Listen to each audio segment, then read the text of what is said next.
اے میرے رب، میں نہیں جانتا حضرت عیسیٰ کے ان واقعات سے میں کیا سیکھوں۔ یا رب، مہربانی سے مجھے سچائی کی راہ دکھا۔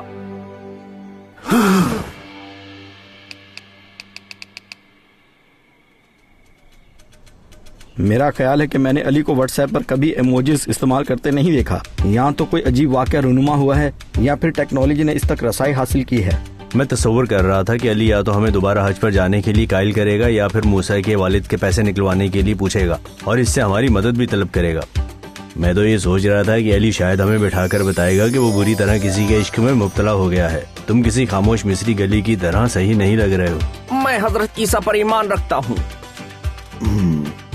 میں دعا گو ہوں کہ ہم سب علی جیسی پاکیزگی رکھیں، لیکن بے شک ہم سب حضرت عیسیٰ پر یقین رکھتے ہیں۔ نہیں، اس طرح نہیں۔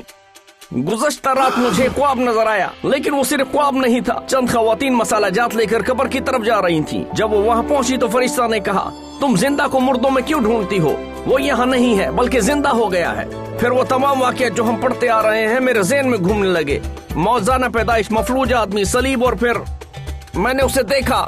کیسے؟ میں نے عیسیٰ مسیح کو دیکھا۔ تمہارا کیا مطلب؟ تم نے عیسیٰ مسیح کو دیکھا؟ وہ سفید کپڑے پہنے ہوئے تھے اور انہوں نے اپنے ہاتھ مجھے دکھانے کو میری طرف پھیلا رکھے تھے، لیکن وہاں پر کچھ عجیب سا تھا۔ کیا مطلب وہاں پہ کچھ عجیب سا تھا؟ جیسا کہ گزشتہ ہفتے واقعہ میں ہم نے پڑھا تھا کہ مصلوب کرنے کے لیے اس کے بدن میں کیسے خوفناک سوراخ کیے گئے تھے۔ کیا؟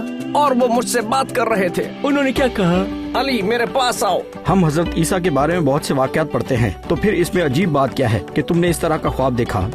میرے دوستو، ان کے زندہ ہونے کا واقعہ ہم نے کبھی بھی نہیں پڑھا۔ کس کے زندہ ہونے کا واقعہ؟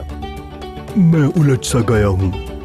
جب میں خواب دیکھنے کے بعد اٹھا تو جو کچھ میں نے خواب میں دیکھا تھا اس کے بارے میں انٹرنیٹ پر تلاش کرنے لگا۔ تو پھر کتاب مقدس میں جو بیان لکھا ہے کہ حضرت عیسیٰ کی مصلوبیت کے بعد کیا ہوا، میں نے بالکل ویسا ہی اپنے خواب میں دیکھا۔ میرے پیارے بیٹے، تم مجھ سے بہتر جانتے ہو، مسیح مصلوب نہیں ہوئے تھے بلکہ اللہ نے انہیں زندہ اٹھا لیا تھا۔ میں ایمان رکھتا ہوں کہ وہ مصلوب ہوئے اور مردوں میں سے زندہ ہو گئے۔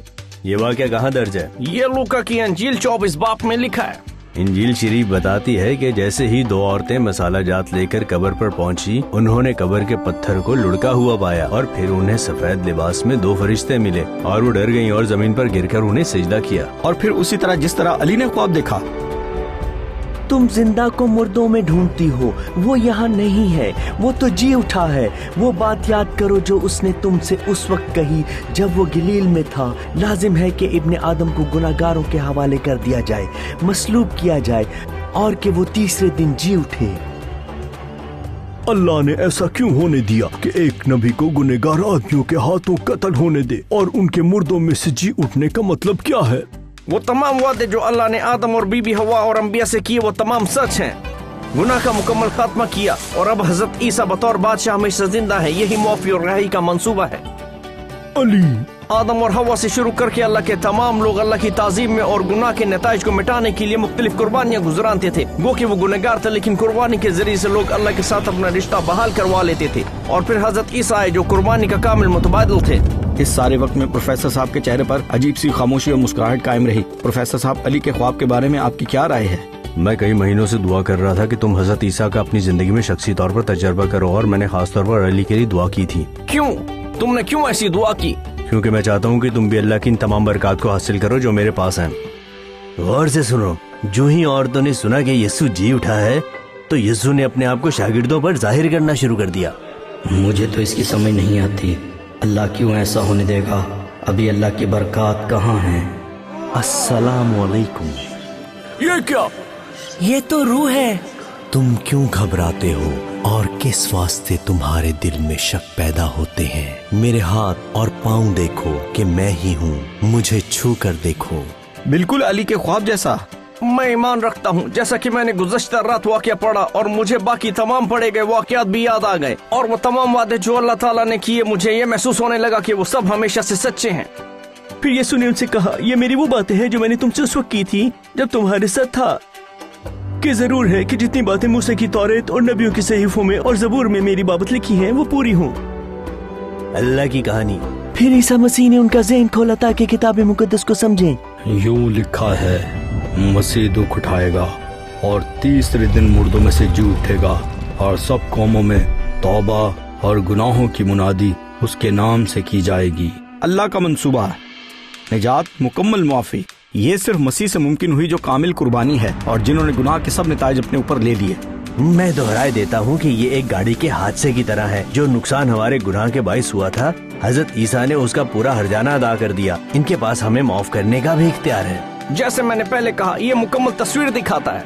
معذرت کے ساتھ مجھے ان حقائق کی سمجھ نہیں آ رہی جن کے بارے میں تم لوگ دعویٰ کر رہے ہو کہ تم جان گئے ہو۔ علی، کیا یہ ممکن ہے کہ تم موسیٰ کے قابل احترام والد کے لیے سب کچھ تفصیل سے بیان کرو؟ ابتدا میں آدم اور حوا کا اللہ کے ساتھ بہت خوبصورت تعلق تھا۔ اللہ نے انہیں کامل شادمانی عطا کی اور اس کے ساتھ ان کو یہ ہدایت دی کہ انہیں ایک درخت کا پھل نہیں کھانا۔ اللہ آدم، حوا اور اپنے درمیان ایک اعتماد کا رشتہ چاہتا تھا۔ اللہ زندگی اور اس نے انہیں خبردار کیا کہ اگر انہوں نے گناہ کا انتخاب کیا تو اس کا نتیجہ موت ہی ہوگا۔ لیکن شیطان نے انہیں دھوکہ دیا، انہوں نے اللہ کی عزت کرنے کے بجائے اس کے اعتماد کو توڑا اور اس طرح اللہ کی حقارت کی اور اس طرح دنیا گناہ اور موت سے بھر گئی۔ لیکن اللہ پھر بھی اپنے لوگوں سے محبت رکھتا ہے اور نہیں چاہتا کہ وہ انہیں موت کے ذریعے ان کے گناہوں کی سزا دے۔ انبیاء کے ذریعے اللہ نے سکھایا کہ قربانیاں چڑھائی جائیں۔ قربانی کے ذریعے سے ایماندار لوگ اللہ کے سامنے اپنے گناہوں کا اقرار کرتے تھے، وہ اپنی شرمناک حالت کو ڈھانپ نہیں سکتے تھے اور اللہ کی حقارت کے باعث صرف موت ہی ان کا مقدر تھی۔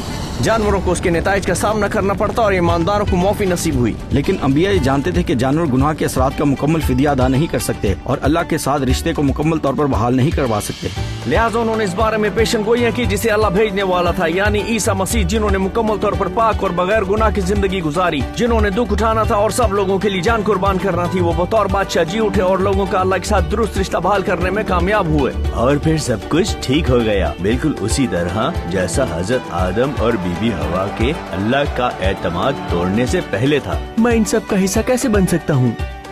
ایمان لانے کے ذریعے سے، جیسے حضرت ابراہیم نے اپنے بیٹے کے لیے اللہ پر ایمان رکھا، جیسے انبیاء نے معافی کے لیے قربانی پر ایمان رکھا، جیسے مفلوج شخص نے حضرت عیسیٰ کی قدرت پر ایمان رکھا کہ اللہ مہیا کرتا ہے اور ہم اس پر ایمان اور یقین رکھتے ہیں۔ اس لیے مکمل معافی اور اللہ کے ساتھ رشتہ بحال کرنے کے لیے ہمیں یہ ایمان رکھنا ہے کہ معافی حضرت عیسیٰ کے وسیلہ سے ہے۔ میرے پیارے دوستو، میں سنجیدگی سے اس بات پر یقین رکھتا ہوں۔ اب اگلا قدم کیا ہے؟ میرے پیارے بچوں، اگر یہ سچ ہے تو بہت سے ایسے لوگ موجود ہیں جنہیں اس سچ کو جاننے کی ضرورت ہے۔